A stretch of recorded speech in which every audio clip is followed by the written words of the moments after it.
Condamnation arabe et internationale de la violation israélienne de l'espace aérien syrien visant une installation pour les recherches scientifiques. La crise politique en Égypte s'envenime au milieu des appels à des manifestations imposantes demain.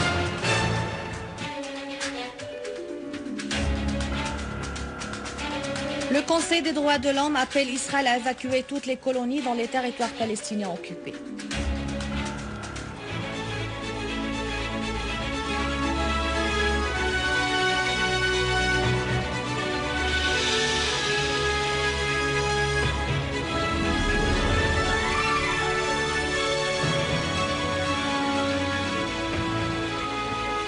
Les détails du journal Bonsoir, la violation par l'aviation israélienne de l'espace aérien de la Syrie et le raid contre le centre des recherches scientifiques à Jemraya dans la banlieue de Damas ont suscité de nombreuses réactions de la part de pays arabes et sur la scène internationale.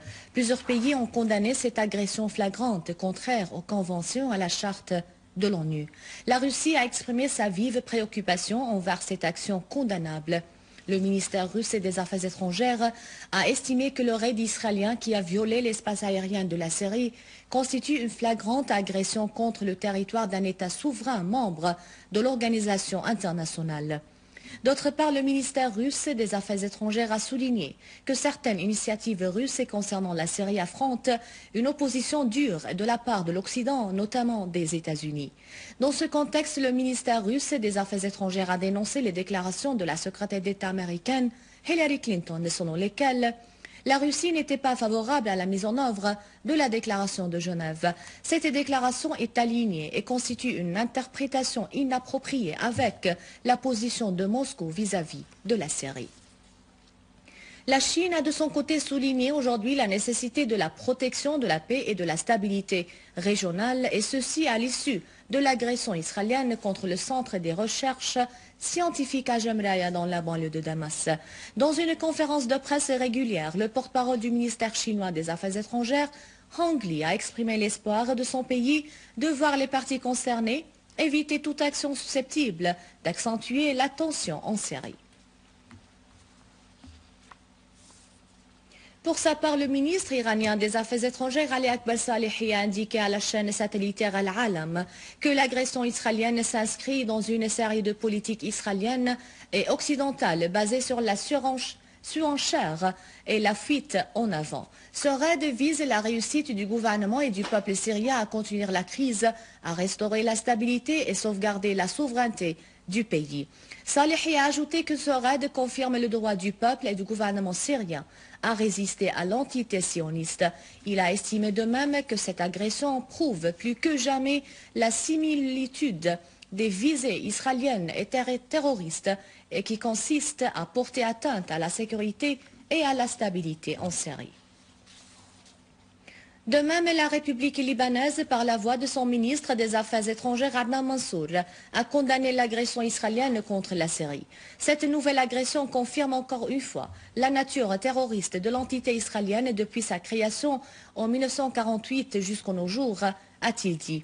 Cette entité constitue une menace permanente pour la paix et la sécurité dans la région du Proche-Orient, a précisé le ministre libanais. Il a appelé les pays arabes à adopter une position ferme et à confronter les agressions israéliennes par tous les moyens légitimes. Pour sa part, et dans un communiqué publié aujourd'hui, le parti libanais Hezbollah a condamné l'agression israélienne contre le centre des recherches scientifiques à Jemraya dans la banlieue de Damas. Il a considéré que cette agression va de pair avec la politique de destruction inhérente à l'entité sioniste. Cette entité essaye par tous les moyens d'empêcher toute force arabe ou islamique d'améliorer et de développer ses forces militaires et technologiques. Ce dernier raid israélien révèle les vraies visées des pressions étrangères envers ce qui se passe en Syrie pour l'affaiblir ainsi que son armée et l'amener à renoncer à son rôle pivot dans la ligne de résistance face à l'occupation israélienne au Proche-Orient.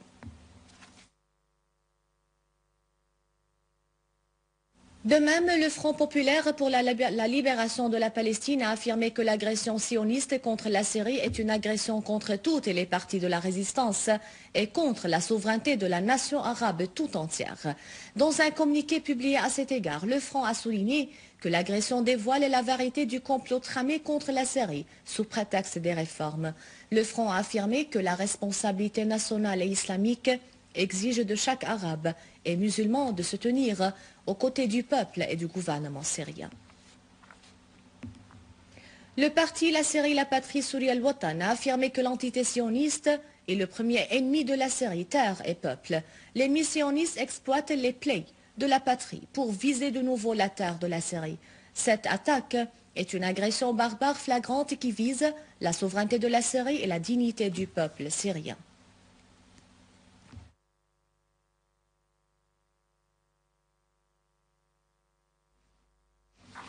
Le réseau syrien des droits de l'homme a vivement condamné cette attaque aérienne israélienne, la considérant comme une violation grave de la loi humanitaire internationale. Le réseau a fait noter dans un communiqué que si la liberté et la dignité étaient essentielles dans le domaine des droits de l'homme, la défense de la patrie devrait être à la tête des priorités de la loi internationale. Le mutisme de la communauté internationale et de ses organisations sur les violations et les actes de violence commis par Israël pousse ce dernier à continuer à faire fi de la loi internationale et des accords internationaux, souligne le réseau syrien des droits de l'homme.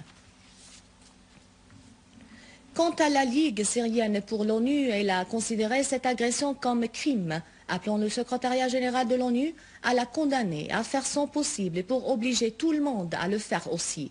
Dans un message adressé au secrétaire général du Conseil de sécurité, la Ligue trouve que la façon à travers laquelle les Nations unies avaient traité avec l'agression contre la Palestine est la cause essentielle de la tension continuelle au Moyen-Orient.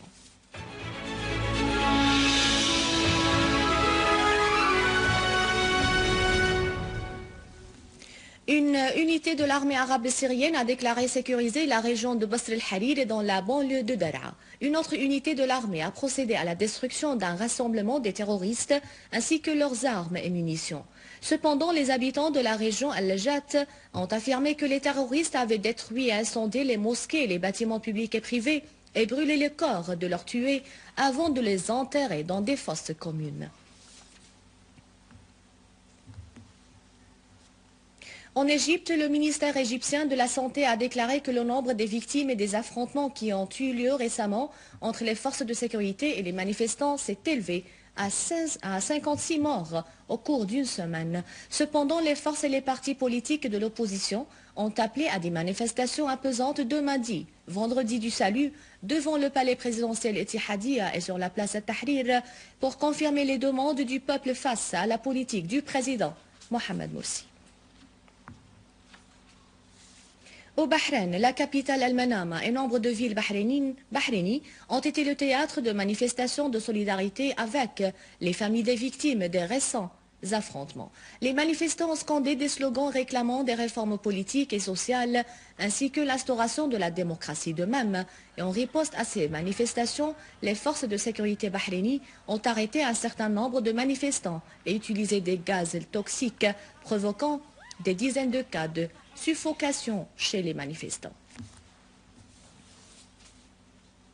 Le Conseil des droits de l'homme de l'ONU a demandé à l'occupation israélienne d'évacuer toutes les colonies dans les territoires palestiniens occupés.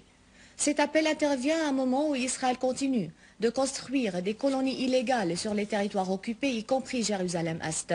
Il est à noter qu'Israël a boycotté la séance de mardi dernier sous prétexte de faire révision à un examen périodique de ses politiques concernant les droits de l'homme à Genève, devenant ainsi le premier à boycotter la séance de révision au sein du Conseil des droits de l'homme des Nations unies. Le président iranien Mahmoud Ahmadinejad a affirmé que seuls les ennemis de l'humanité étaient les bénéficiaires des circonstances actuelles dans la région, soulignant la nécessité d'une action commune pour approfondir les liens de fraternité et la prospérité pour les peuples de cette région. Au cours de son entretien avec le ministre omanais pour les Affaires étrangères Youssef Ben Alaoui, le président iranien a affirmé la disposition de son pays à coopérer complètement pour améliorer les circonstances actuellement en cours au profit de l'humanité. Pour sa part, Ben Alaoui a évoqué la fermeté et la résistance de l'Iran face à tous les défis et les sanctions imposées à ce pays.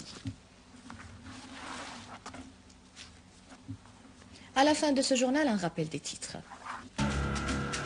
Condamnation arabe et internationale de la violation israélienne de l'espace aérien syrien visant une installation pour les recherches scientifiques. La crise politique en Égypte s'envenime au milieu des appels à des manifestations apaisantes demain. Le Conseil des droits de l'homme appelle Israël à évacuer toutes les colonies dans les territoires palestiniens occupés. C'est la fin du journal. Merci de l'avoir suivi. Avant de vous quitter, je vous rappelle que vous pouvez consulter notre site internet syriaonline.sy pour revoir ce journal et davantage d'informations. Bon après-midi.